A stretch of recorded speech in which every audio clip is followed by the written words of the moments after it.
사도행전 4장 17절로 21절 찾으셨으면 우리 같이 보도록 하겠습니다. 사도행전 4장 17절로 21절 같이 봅니다.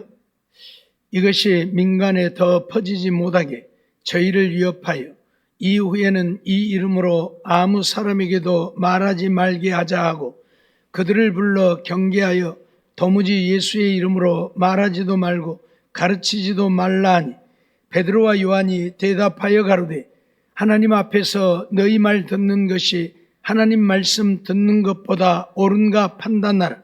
우리는 보고 들은 것을 말하지 아니할 수 없다 하니 관원들이 백성을 인하여 저희를 어떻게 벌할 도리를 찾지 못하고 다시 위협하여 놓아주었으니 이는 모든 사람이 그 된 일을 보고 하나님께 영광을 돌림이라라.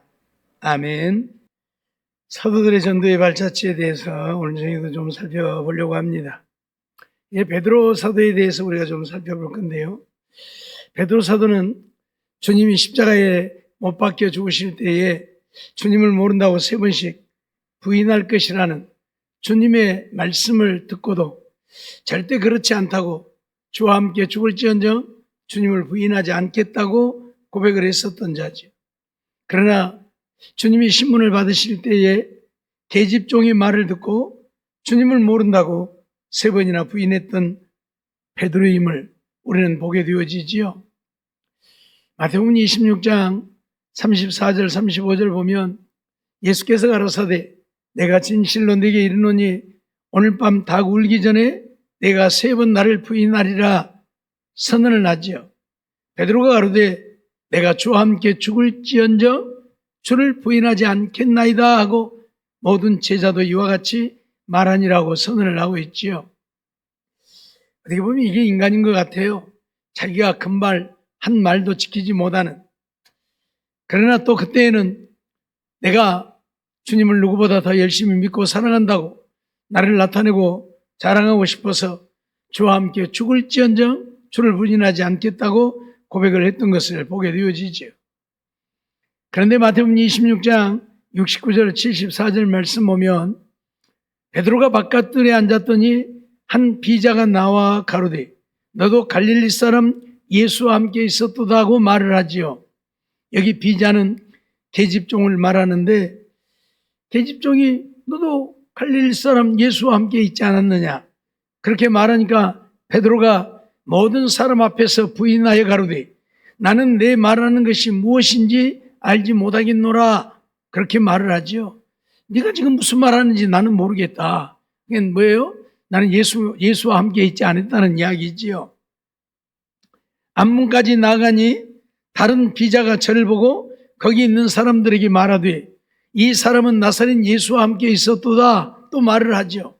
그러니까 베드로가 맹세하고 또 부인하여 가로되 내가 그 사람을 알지 못하노라 하고 말을 하죠.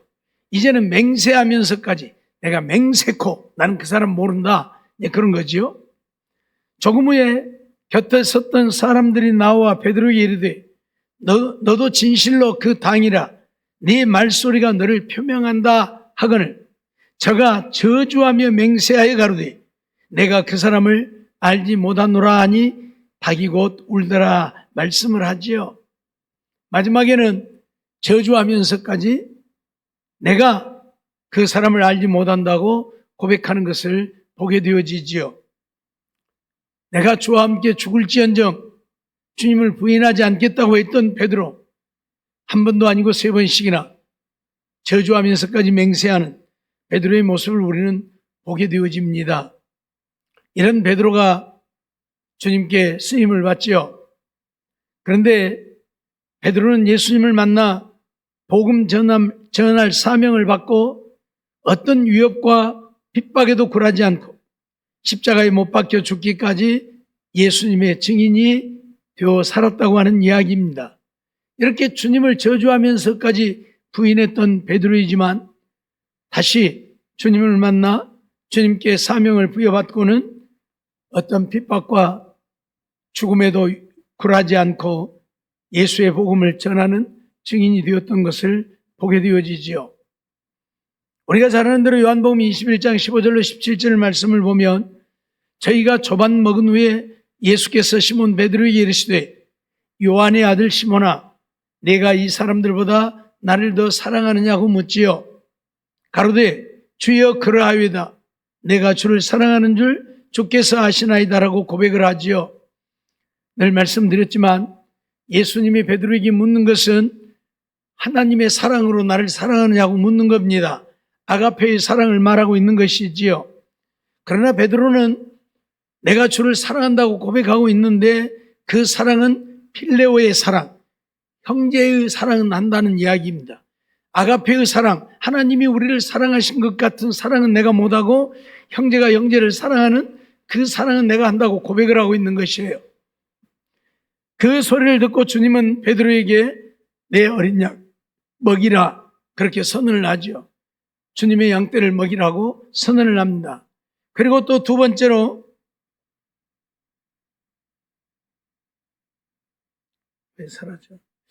또 두 번째로 요한의 아들 시몬아 네가 나를 사랑하느냐고 또 묻습니다.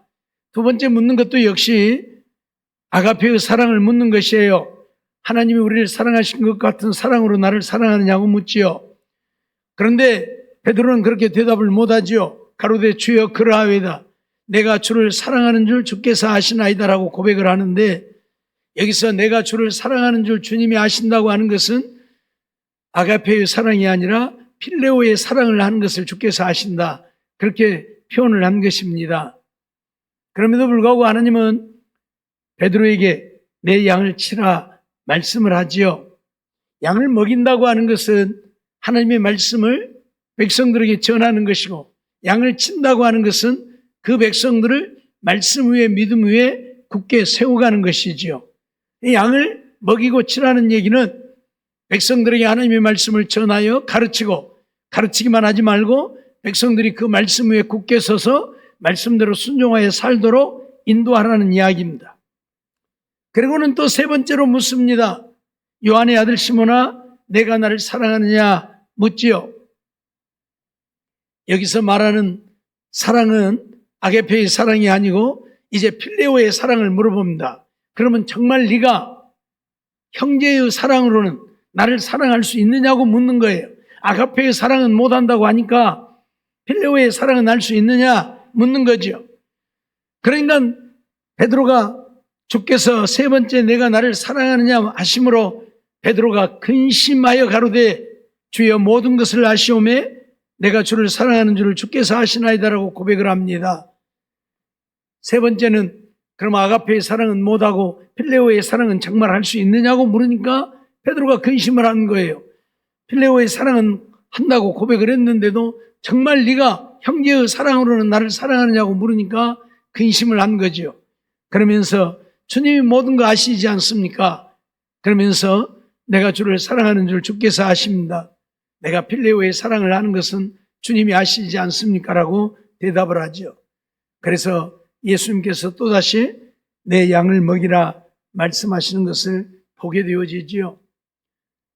세 번씩이나 거듭 물었던 것은 베드로가 세 번씩이나 주님을 부인했기 때문에 세 번 물었다고도 우리가 볼 수 있는데 보다 분명하고 확실하게 이제는 어떤 경우에도 주님을 부인하고 주님을 떠나지 말고 주의 복음을 위해서 살라고 주님이 맡겨주신 양머리들을 먹이고 치는 일을 감당하라고 확고하게 베드로에게 심어주기 위해서 세 번씩 이런 질문을 하고 베드로의 대답을 들었다 그렇게 보여집니다. 오늘 본문 17절로 20절 말씀 보면 그래서 베드로는 이제 이전에 주님을 부인했던 베드로가 아니요 정말 담대히 주의 복음을 전하는 베드로가 되어졌음을 보게 되어지지요. 물론 오순절 성령 강림으로 인해서 그들이 성령의 충만함을 받게 되어졌고 성령의 충만함을 받다 보니까 성령의 능력으로 이제는 주님을 부인하거나 주님을 떠나지 않고 주님 안에 거하면서 주님을 위해 살게 되어졌지만 어떻든 간에 베드로는 그런 고백을 합니다. 이것이 민간에 더 퍼지지 못하게 저희를 위협하여 이후에는 이 이름으로 아무 사람에게도 말하지 말게 하자라고 말합니다. 공회의원들이 모여가지고 지금 베드로가 성전 미문에 앉은 안진뱅이를 걷게 하는 사건이 일어나잖아요. 베드로와 요한이 성전에 들어가다가 성전 미문에 앉은 나면서부터 안진뱅이 되어진 자를 걷게 하는 이런 일이 일어났어요. 그러다 보니까 모든 유대인들이 난리가 났죠. 도대체 이게 어찌된 일인가? 어떻게 이런 일이 있을 수 있는가 하고 난리가 났습니다. 그래서 지금 공회의원들이 이거 이대로 내버려 두었다가는 안 되겠다. 이것이 민간에 더 퍼져나간다면 모든 유대인들이 그 예수를 믿게 되어지지 않겠느냐 해서 예수를 전하지 못하게 하려고 지금 하는 거예요. 그래서 이것이 민간에 더 퍼지지 못하게 저희를 위협했다. 그리고 이후에는 이 이름으로, 예수의 이름으로 아무 사람에게도 말하지 말게 하자. 그래서 그들을 불러 경계하여 도무지 예수의 이름으로 말하지도 말고 가르치지도 말라 하니라고 말하지. 예수 이름으로는 말도 하지 마라. 예수 이름으로는 가르치지도 말라. 왜요? 베드로가 성전 미문에 앉은 안진뱅이를 어떻게 걷게 했어요? 내게 줄 은과 금은 없거니와 나사렛 예수의 이름으로 걸으라 그랬거든요. 예수의 이름으로 걸으라. 그래서 그 안진뱅이가 걷게 되어졌거든요. 그러니까 예수의 이름으로는 말하지도 말고 가르치지도 말라는 거예요. 왜? 또 예수 이름으로 하면 안진뱅이가 일어나든지 귀머거리가 듣고 벙어리가 말을 하든지 소경이 눈을 떠서 보게 되든지 이런 일들이 일어날 것이기 때문에 야, 너 지금부터서 예수 이름으로는 말도 하지 말고 예수 이름으로는 가르치지도 말라 그렇게 말한 거예요. 그때 베드로와 요한이 대답하여 가로되 하나님 앞에서 너희 말 듣는 것이 하나님 말씀 듣는 것보다 옳은가 판단해라. 우리가 누구 말을 들어야 되겠느냐? 우리가 너희 말을 들어야 되겠느냐? 우리가 하나님의 말씀을 들어야 되겠느냐? 너희들이 한번 판단해봐라 그 말이에요. 너희들은 또 하나님을 믿으니까 우리가 너희 말을 들어야 되겠느냐? 하나님 말씀을 들어야 되겠는가 판단해보라. 그러면서 우리는 보고 들은 것을 말하지 아니할 수 없다. 그렇게 선언을 하죠. 비록 그들이 어떤 고난을 당하게 되어지고 그 일로 인하여서 신문을 받고 옥에 갇히는 일이 있을지라도 베드로와 요한은 우리가 보고 들은 것을 말하지 아니할 수 없다. 그렇게 선언하는 것을 보게 되어집니다. 무슨 얘기입니까? 이전에 예수님과 함께 죽을까 겁이 나서 예수님을 모른다고 저주하면서까지 부인했던 베드로가 이제는 공회의원들이 예수 이름으로는 말하지도 말고 가르치지도 말라고 함에도 불구하고 우리는 그럴 수 없다고, 우리가 보고 들은 것을 말하지 않을 수가 없다고 선언하는 것을 보게 되어지는 것이지요. 사도행전 12장 1절로 4절 말씀을 보면 그때 헤롯 왕이 손을 들어 교회 중 몇 사람을 해하려 했다. 그렇게 표현을 합니다. 헤롯 왕은 예수 믿는 자들을 내버려 두어서는 안 되겠다고 생각을 해서 교회 중에 몇몇 사람들을 죽이려고 했다. 그래서 요한의 형제 야고보를 칼로 죽이게 되어집니다. 요한의 형제 야고보를 죽이니까 백성들이, 유대인들이 그걸 보고 기뻐하죠. 그래서 베드로도 잡으려 하고 또 베드로를 잡아서 옥에 가두어 군사 4씩인 4패에게 맡겨 지키고 6월절 후에 백성 앞에 끌어내고자 했다. 그렇게 말하지요. 6월절, 무교절, 이스라엘 백성들이 애굽에서 해방되어 나온 날을 기념해서 지키는 날이 6월절입니다. 6월이란 말은 넘어갔다는 이야기인데 죽음의 그림자가 온 애굽에 임했죠. 그래서 애굽의 모든 가정에 장자나 처음 난 짐승은 다 죽음을 당했는데 그 죽음의 그림자가 어디만? 이스라엘 백성들이 거하는 곳에만 들어가지 않고 넘어갔습니다. 6월 했다고. 그래서 6월절이라고 그래요. 그리고 6월절을 지키고 일주일간을 무교절로 지켜요. 무교절. 그래서 여기 보면 무교절이라 그리고 6월절 후에라고 표현을 하는데 이 무교절이란 누룩 넣지 않는 빵을 먹는 절기예요. 누룩 않는 빵, 부풀지 않는 빵. 옛날 우리가 먹었던 개떡 이해되시죠? 개떡 딱딱해갖고 맛도 없잖아요. 밀가루를 이스트를 넣어갖고 부풀게 해서 빵을 만들어야 포근포근하게 먹을만하고 맛있지. 아무것도 안 넣고 개떡 만들어 놓으면 그거 진짜 없으니까 그거라도 먹지. 뭔 맛있어서 먹습니까? 그 개떡을 먹는 날이에요. 왜? 이스라엘 백성들이 애굽에 살면서 노예로 살았던 때를 잊어버리지 않기 위해서. 우리는 애굽에 살면서 우리가 이런 떡을 먹고 살았다. 우리가 이런 고난을 당하고 살았다. 그걸 잊어버리지 않기 위해서 일주일 동안 이 누룩 넣지 않는 떡을 먹는 절기로 지킵니다. 애굽에서의 그때의 고난을 잊어버리지 않기 위해서.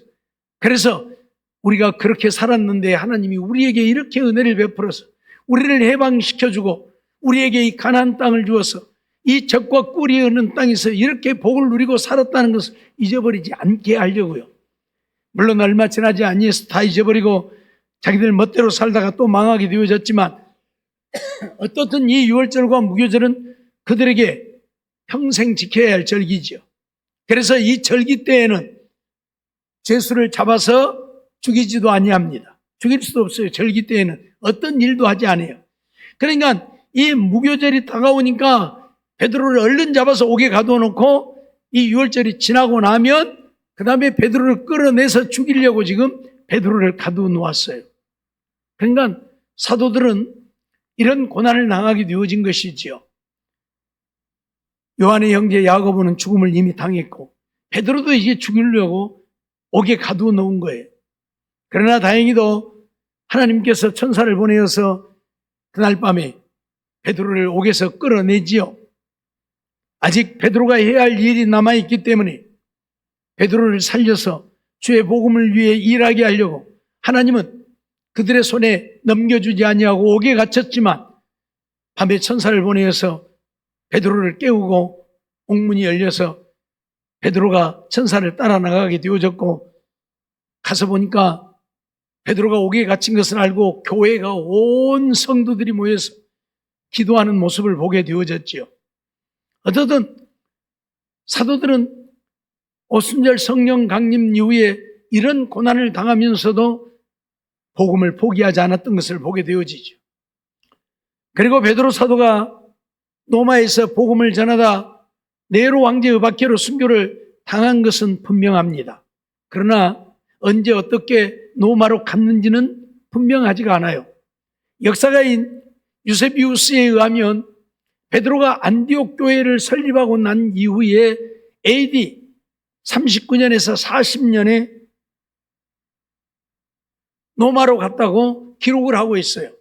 그리고 로마에 도착해서 복음을 전하다 네로 황제 13년 AD 약 67년에서 68년경에 바울과 함께 순교했다고 기록을 하고 있습니다. 지난번에 세분수교회라고 하는 교회, 바울이 순교당했던 그 교회에서 베드로도 십자가를 거꾸로 지고 죽었던 그림들이 그려져 있고 조각상이 만들어져 있는 것을 보았지요. 베드로가 바울과 함께 죽음을 당했기 때문에 그 교회에다 그런 그림을 그려놓은 것이고 그곳에서 베드로가 죽었다는 이야기는 아니에요. 베드로가 어디에서 어떻게 처형을 당했는지는 몰라요. 네로 황제 때에 로마에 어마어마한 핍박이 있었고 예수 믿는 자들을 다 잡아 죽이는 이런 일들을 행했기 때문에 바울과 베드로가 로마에서 복음을 전한 것은 사실이지만 그들이 죽음을 당한 장소는 다른 장소이지요. 그럼에도 불구하고 베드로가 로마를 위해서 복음을 전하 순교를 당했기 때문에 베드로를 기념하기 위해서 바울 사도가 순교했던 그 교회에다가 그런 그림을 그려 붙여놓고 조각상을 만들어서 해놓은 것 뿐이지요. 그러니까 만일 베드로가 AD 40년경에 로마에 갔고 그리고 AD 한 67년, 8년경에 순교를 당했다고 하면 약 한 26, 7년 정도 로마에서 복음을 전했다고 보아야 되는 것이지요. 물론 그 기간 동안 다 복음을 전하지는 못했을 것입니다. 네로 황제의 박해가 있었기 때문에 네로가 황제가 되고 난 이후에 박해가 있었기 때문에 그때는 마음껏 복음을 전할 수 없었을 것이니까 그렇게 오랫동안 복음을 전해지는 못했을 것이지만 어쨌든 베드로는 로마에 가서 복음을 전하고 그곳에서 순교를 당하게 되어졌다는 이야기이지요. 그래서 오늘 우리는 사도들이 이처럼 복음을 위해서 얼마나 수고하고 힘쓰고 애쓰다가 순교를 당했는가 하는 것을 우리가 보게 되어지는데, 이제 그 로마를 기념해서 참 우리 기독교는 이 위대한 인물들을 위해서 별로 한 것이 없어요. 전부 로만 캐톨릭이 하고 있는 일들이지요. 예루살렘에 가도 몇 교회가 없어요. 물론 교회라고 말은 하는데 교회가 아니고 전부 성당이에요. 로만 캐톨릭이, 천주교가 전부 곳곳에다가 교회를 세우고 자기들이 섬기고 있는 거예요. 그러니까 실질적으로 교회라고 말을 해도 그게 교회가 아니고, 우리가 생각하는 이런 교회가 아니에요. 전부 성당이란 말이에요. 그래서 우상을 섬기고 별별 짓을 다 하고, 예루살렘 온 천지가 그래요. 정말 우리처럼 이런 교회는 불과 몇 개밖에 안 돼요. 어마어마한 교회들이 있지만 이제 그런 것들이 문제이지요. 로마의 이 베드로 성당도 천주교입니다. 성당이에요, 성당. 어마어마하게 크게 지어놓고 그곳에서 이 자기네들의 어떤 것들을 전하는 것을 보게 되는데,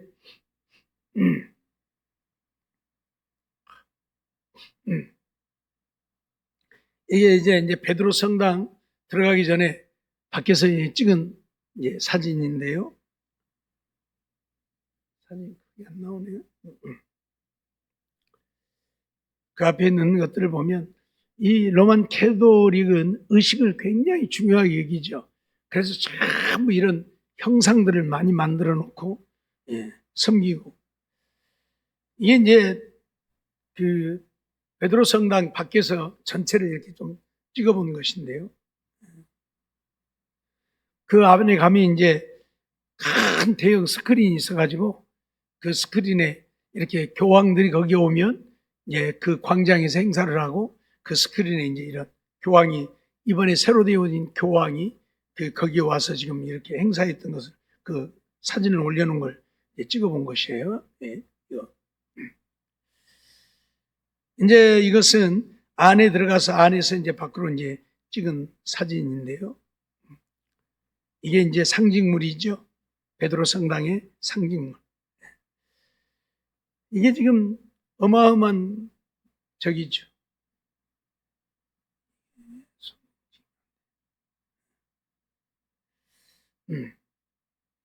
이쪽부터서 이쪽까지 다 기니까, 저 아까 첨탑이 쫙 멀리 보이잖아요. 이쪽에서 찍으니까 얼마나 큰지. 이건 그 이제 안에 앞에 보면 이런 전부 조각 작품들이 다 이렇게 전시되어 있고, 이건 이제 안에 들어가서 이쪽 끝에서부터 이 끝까지 이제 파노라마로 이렇게 찍은 사진인데, 지금 여기서 하니까 이게 안 되네요. 파노라마로 보면 참 좋은데,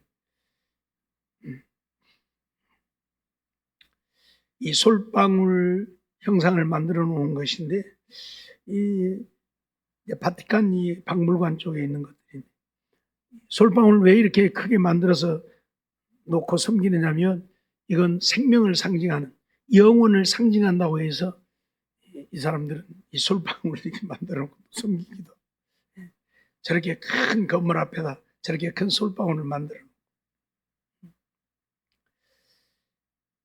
이제 또 다른 쪽에서 지금 이제 찍은 사진이고요. 이제 이건 안에 내부 사진인데, 걸어 들어가는 거리만 해도 어마어마하죠. 박물관 겸해서 그 옆에 이제 성당이 있고, 참 이런 조각 작품들, 자기네들이 좋아하는 사람들을 이렇게 조각 작품을 만들어서 이렇게 만들어서 해놨습니다. 참. 이제 천장 같은 데도 참 이런 그림들을 그려가지고,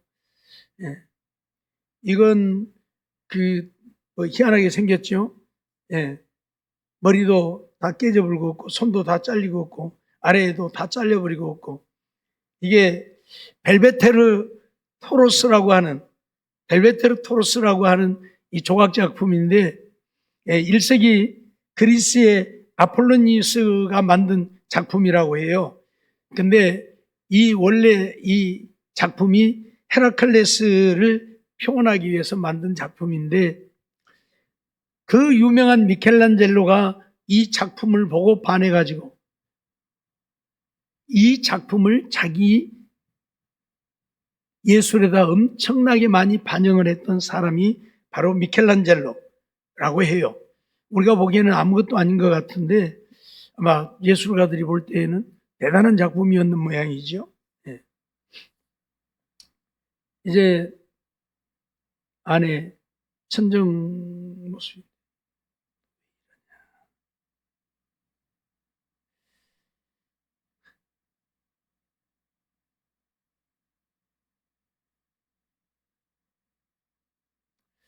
전부 이 바닥 같은 데도 전부 이렇게 어마어마하게 만들어져 있습니다.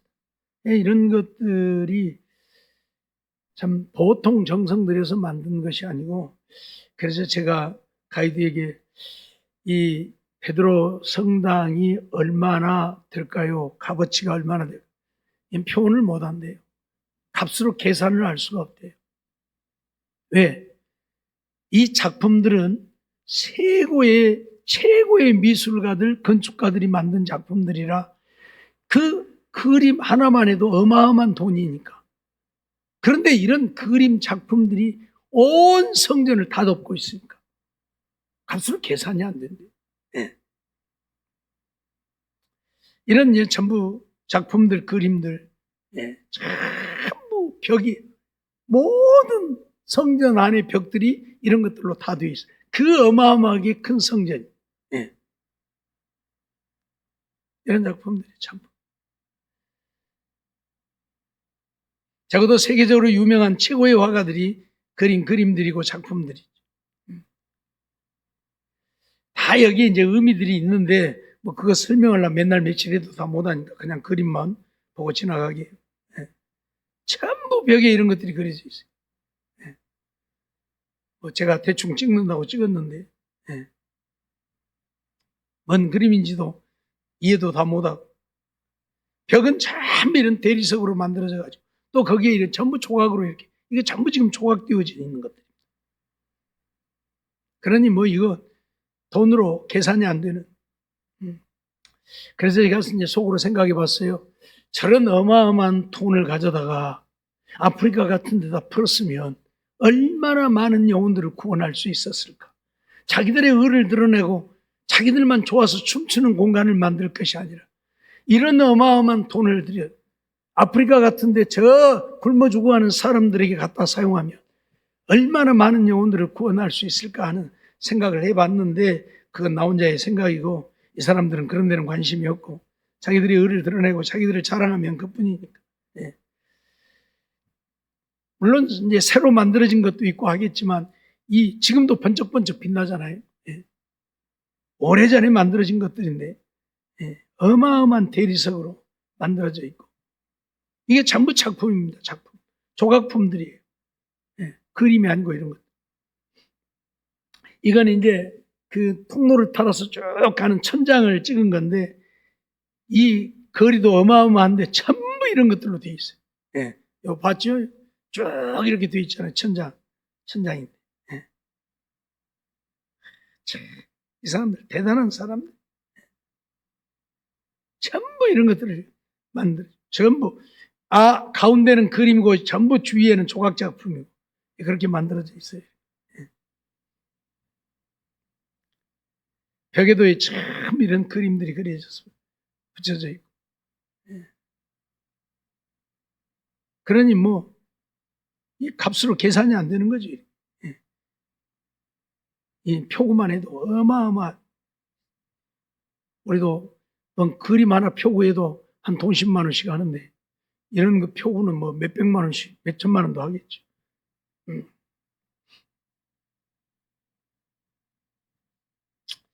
이제 또 다른 측면에서 찍은 사진인데, 여기가 지금 의자들이 있는 곳이 광장입니다. 광장. 어마어마한 광장. 교황이 한 번씩 오면 여기에 꽉 들어차서 교황 얼굴 보고 연설을 들으려고. 그게 바로 광장입니다. 이렇게 큰 광장. 어마어마. 예, 한쪽에는 의자가 있고 여기는 지금 의자가 다 치워진 곳인데 어마어마하게 크잖아요, 광장. 하기야 뭐 교황, 세계적으로 유명한 교황이 거기를 한 번씩 오는데 이렇게 광장이 커야 되겠죠. 예. 맞죠? 어마어마하죠. 예. 여기서부터 여기까지 다 기니까. 저 가운데 첨탑도 있고 오벨리스크도 있고 그 뒤에 이것도 있고. 예.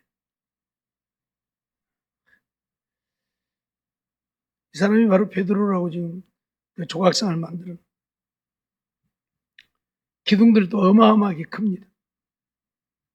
그 옆에 사람들 조금 보이죠?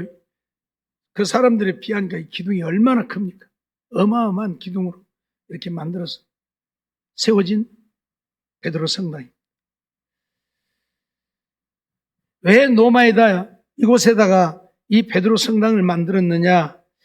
이제 나중에 이제 좀 설명을 드릴 것입니다만은 이 베드로 성당 아래에는 뭐가 있느냐면 지하묘가 있습니다. 교황들을 묻어놓은 지하묘가 있습니다. 근데 그 아래까지는 제가 못 내려가 봤는데 지하 2층이 있다고 그래요. 거기는 뭐 사람들이 못 내려가기 아마 막아놓은 것 같아요. 거기에 가면 베드로의 시신이 있다고 그래요, 거기가. 이건 전설이에요. 확인된 바가 없어요. 누구도 거기를 내려가 본 적이 없으니까. 근데 베드로의 시신이 거기가 있다고 그래요. 그래서 거기다 베드로 성당을 이렇게 만들었다고 해요. 천주교는 베드로를 자기들의 일대 교황, 초대 교황이라고 여기니까. 예. 그래서 그렇게 했다고 말을 하죠. 예. 참 이런 조각 작품들.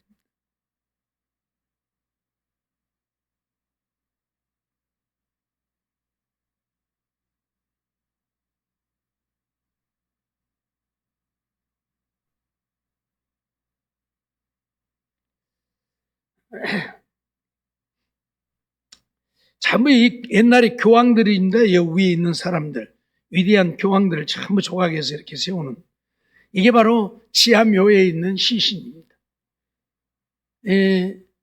로만 캐톨릭은 화장을 하지 않아요. 그렇기 때문에 실질적으로 이 안에 시신이 있습니다.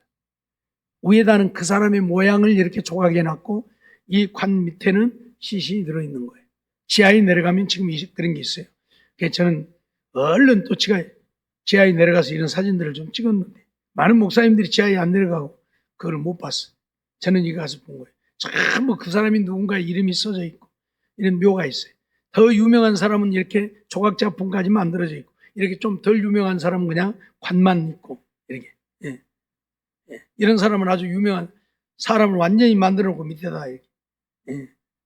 이 사람도 조각 작품이 만들어졌고 밑에 관이 있고 그렇습니다. 이렇게. 예. 그래서 이 베드로 성당 밑에 가면 이런 묘가 전부 있어요. 수십 개의 묘가 있어요. 그래서 교황들이 죽으면 여기다 묻는 거예요, 지하에.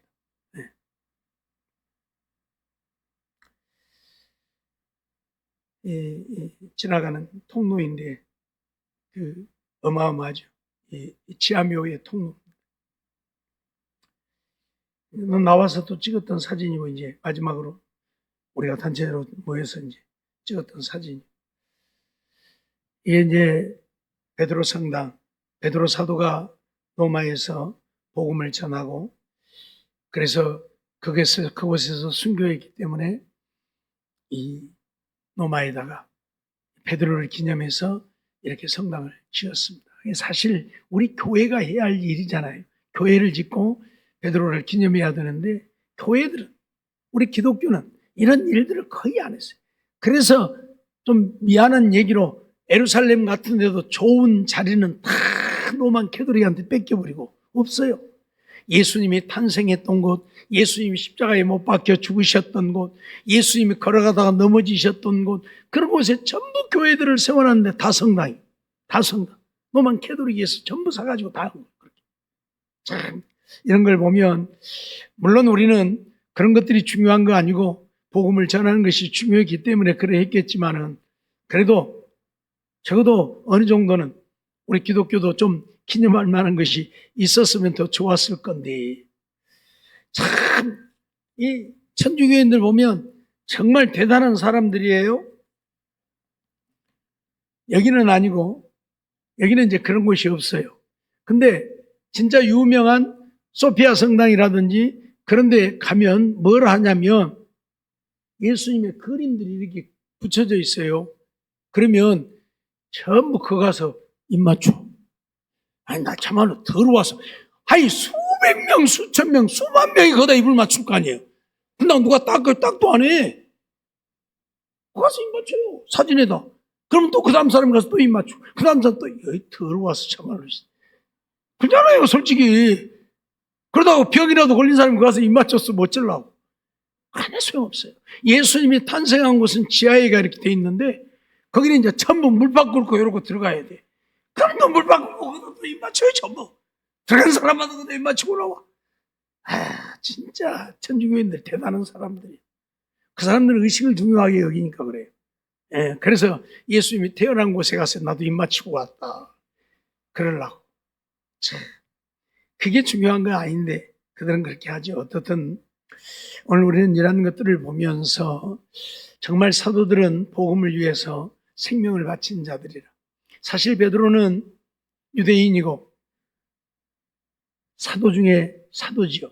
그럼에도 불구하고 로마이까지 가서 복음을 전하다 네로의 학대로 인해 순교를 당하는 이런 일을 했는데 오늘 우리들도 복음을 위해서 죽을 때 죽을지라도 한 영혼이라도 구원하는 일에 참여해서 하나님을 기쁘시게 하는 우리가 되어야 할 것입니다. 우리가 토요일이면 전도하고 있는데 꼭 전도하러 오는 사람들, 정해진 사람들만 몇 사람 와서 해요. 나머지는 관심도 없고 그러지 말고 시간 내서 한 번이라도 와서 같이 전도하고 영혼 구원하는 일이에요.